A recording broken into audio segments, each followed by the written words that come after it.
ऐसे ही हमारे समाज को एकत्रित करना होगा हमें, और हमें उनको याद करना होगा कि आज ना हमारे पास संस्कृति ना सभ्यता, आज जो विकास के नाम पे आप देख रहे हैं कि सिर्फ और सिर्फ ये पूरा संसार विकास हो रहा है, बड़ी बड़ी बिल्डिंगें बन रही हैं, हम अच्छे सभ्य तरीके से कपड़ा पहन सकते हैं, नौकरी की जगह हमारी नौकरियों को फर्जी सर्टिफिकेट बना बना करके किसी और को दिया जा रहा है। इसके लिए आंदोलन करना होगा हमें। सीएनटी एक्ट का उल्लंघन लगातार इस राज्य में किया जा रहा है, जबकि हर नेताओं के मुंह में ये होता है कि जल जंगल जमीन का रखवाला ये आदिवासी है। जब आदिवासी जंगल जमीन का रखवाला है तो इस देश का मालिक भी है। अगर सुप्रीम कोर्ट ने इस भारत के न्याय का मंदिर ने कहा है कि इस देश का मूल मालिक आदिवासी है, कौन है? आदिवासी। रघुनाथपुर पुरुलिया में आज के विशाल ऐतिहासिक समावेश कार्यक्रम में आज के मंचासीन उपस्थित हमारे समाज की अगुवागण, हमारे साथ झारखंड से आई हुई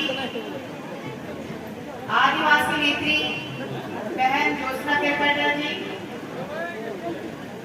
केंद्रीय सरकार समिति के केंद्रीय अध्यक्ष बड़े भाई फूलचंद तिर्की जी, मेरे साथ आई हुई केंद्रीय सरकार समिति की केंद्रीय प्रवक्ता एंजल लगड़ा जी, रांची जिला के अध्यक्ष अमर तिर्की भाई, हमारे साथ बोकारो जिला के अध्यक्ष विनय मुर्मू जी, हमारे साथ समाज सेवी बहन खुशबू नायक जी, साथ ही मंचासीन सामाजिक अगुवागणों, माँ बाबा, गुरुजनों को, भाई बहनों को, इस देश के मालिकों को निशा भगत का जम्मा जम्मा जय जोहार। जय जोहार। आवाज नहीं आ रही है आदिवासियों का ये जोहार, और आदिवासियों की आवाज नहीं आ रही है, ये देश के मालिकों की आवाज नहीं आ रही है। जय जोहार। जय जोहार।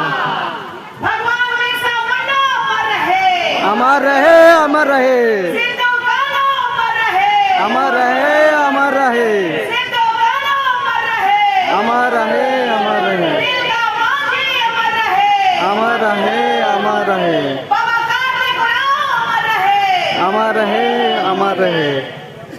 आज के इस कार्यक्रम में आपकी आदिवासी बेटियों को बुलाने के लिए मैं हृदय से धन्यवाद देती हूँ। अभी आपने सुनी कि असंख्य धन्यवाद देती हूँ। आप सबों को मैं कोटि कोटि प्रणाम करती हूँ कि जिस तरीके से हमारी संस्कृति, हमारी परंपरा, हमारी पहचान है, आदिवासी मतलब है इस देश की संस्कृति। इस देश में अगर संस्कृति है, पूरे विश्व में भारत को जाना जाता है, तो ये आदिवासियों की वजह से जाना जाता है। 700 से भी ज्यादा जनजातियां जो हमारे देश में है, वही आदिवासियों की संस्कृतियों की वजह से आज भारत को संस्कृतियों का देश कहा जाता है। लेकिन आज आदिवासी कहाँ है? आदिवासियों को आरक्षण दिया गया, आदिवासियों को संरक्षण दिया गया है संविधान में, लेकिन इन संविधान का लगातार हनन वर्तमान की सरकारों के द्वारा किया गया है। सबसे ज्यादा हनन हमारे झारखंड राज्य में किया जा रहा है। झारखंड राज्य में 5th शेड्यूल के तहत आने वाला हर वो राज्य में किया जा रहा है जहां पे शारीरिक कानून लागू नहीं हुआ है। हमें सचेत होना होगा, हमें जागना होगा, चाहे बंगाल हो, चाहे राजस्थान हो, चाहे उड़ीसा हो, चाहे झारखंड हो, चाहे अन्य राज्यों की बात कीजिए, हमें एकजुट होना होगा। जिस तरीके से पांखराज बाबा ने हमें एकजुट किया था, जिस तरीके से सिद्धू कान्हू जी ने हमें एकजुट किया था, जिस तरीके से नीलगा मांझी ने एकजुट किया था, सिंधी कैली ने किया था, फूलो जानो ने किया था, दुनिया ने किया था, ऐसे ही हमारे समाज को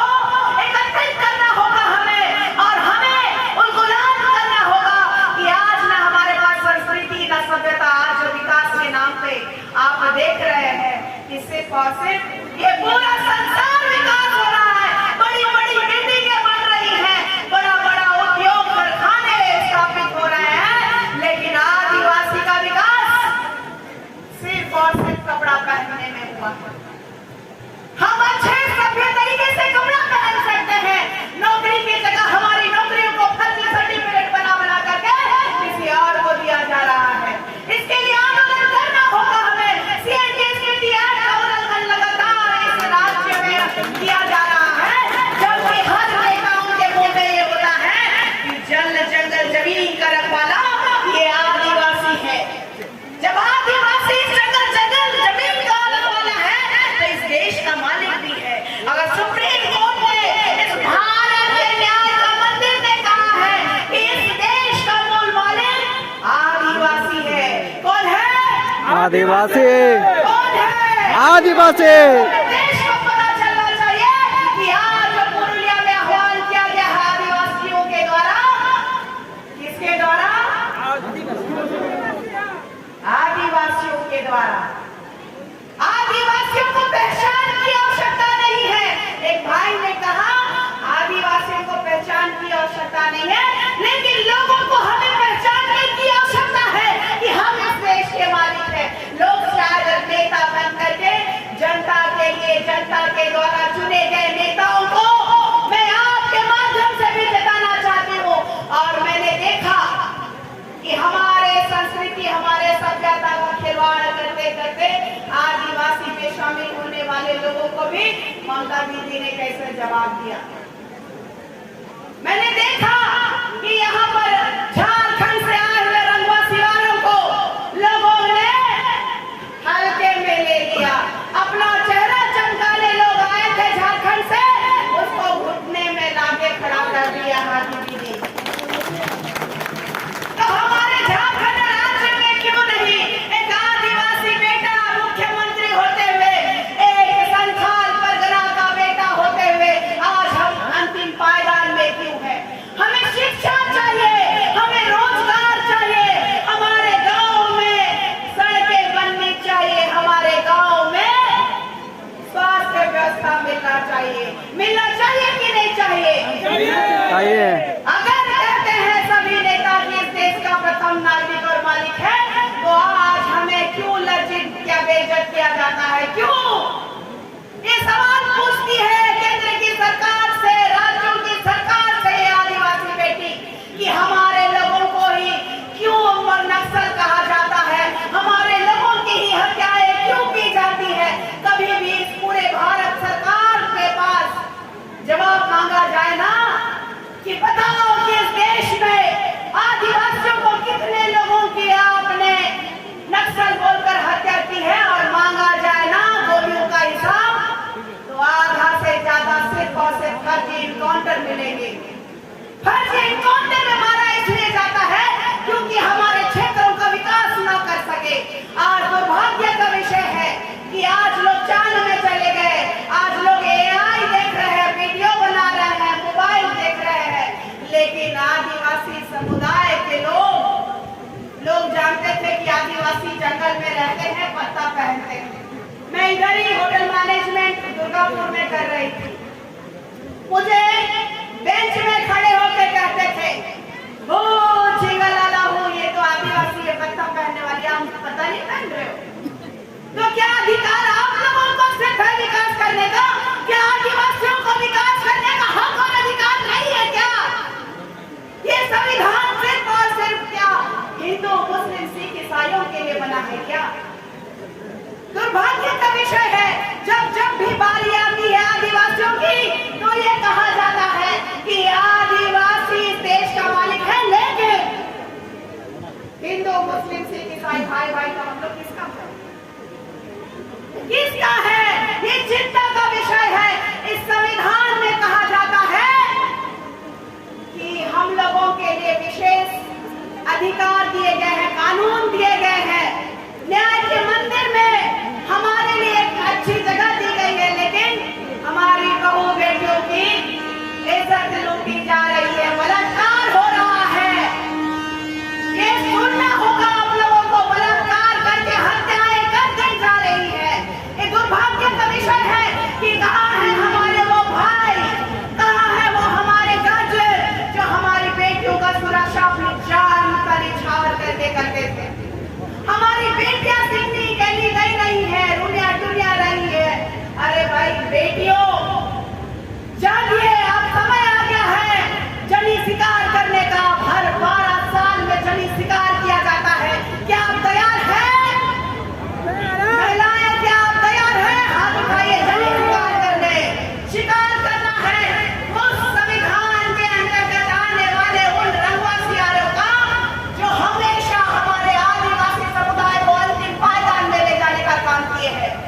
शब्द नहीं है, हमारे नेताओं के पास शब्द नहीं है।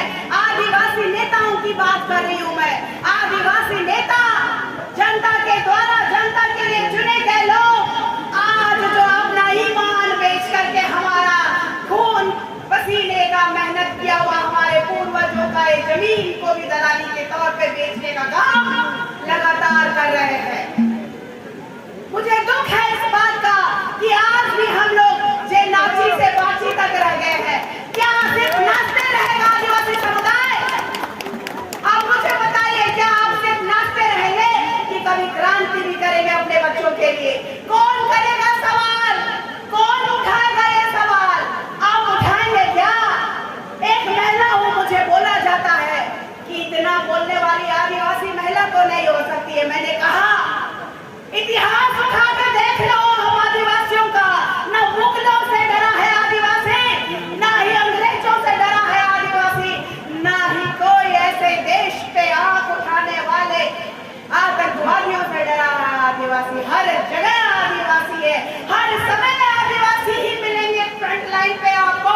इस देश के, इस राज्य के और समाज के लिए कुर्बान हो जाने वाला सबसे प्रथम स्थान में आदिवासियों का मिलेगा, क्योंकि आदिवासियों ने ही इस सृष्टि में सिखाया कि पशु प्रेम कैसे करना है, जीवन की शैली कैसे जीनी है, वो आदिवासियों ने सिखाया। एक माँ ने सिखाया कि कैसे आदिवासी महिलाओं को, अपने परिवार को सशक्त करना है। क्या आप जानती हैं कि इस पूरी दुनिया में माँ का सम्मान क्यों करते हैं? आप भी जानते हैं कि एक माँ जो होती है, एक बच्चे को जन्म देने के साथ साथ अपना घर भी चलाती है, खेत में भी काम करती है, भगवान होती है हमारे लिए, भगवान होती है कि नहीं होती है महिलाएं? तो हमारी महिलाओं को ये चिंता करना होगा कि हम लोग जो है इस धरती पे यूं पैदा नहीं हुए। आप जानते थे क्या गुमला गांव से निशा भगत इधर आके बात करेगी? जानते थे क्या? तो आपको समझना होगा, नई क्रांति करनी होगी। वो पहचान जो हमारा इतिहास को मिटाया गया है, जो हमारे वीर क्रांतिकारियों का जो बलिदान है, जो खून का बलिदान उन लोगों ने दिया है, उसको मिटाने का पूरा पुरजोर कोशिश किया जा रहा है। चाहे राज्य की सरकार हो, चाहे केंद्र की सरकार हो, लगातार हमें छला जा रहा है, ठगा जा रहा है। जब 1961 में कांग्रेस की सरकार थी, तब हमारा आदिवासी कॉलम हटा दिया गया।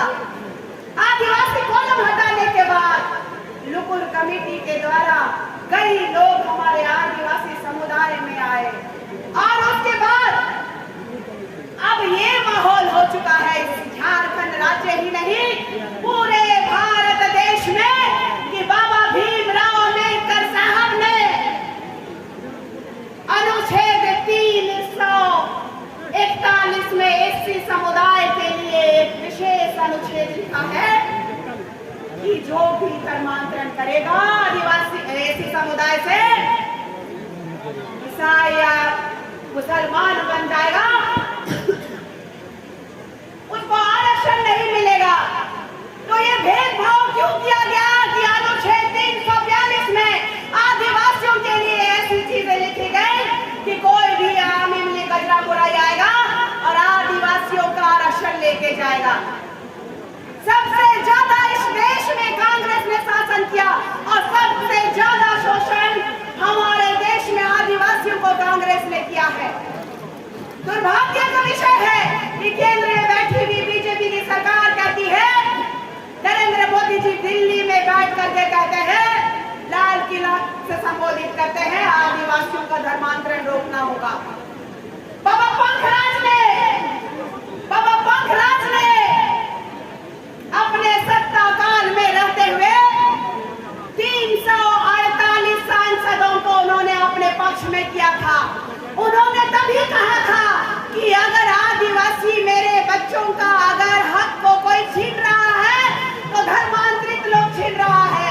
उन्होंने कहा था कि हमारे आदिवासियों को हक और अधिकार दिलाना है, तो हमारी पूर्व प्रधानमंत्री जी को, इंदिरा गांधी जी को, स्वर्गीय इंदिरा गांधी जी को उन्होंने बेटी संबोधित करते हुए कहा था कि बेटी सो हमारे आदिवासियों को बचाने की जिम्मेदारी अब आपके हाथ में है। लेकिन वर्षों बीतते गया, लेकिन इन राजनीतिकारों ने सिर्फ और सिर्फ हमें वोट बैंक समझा है।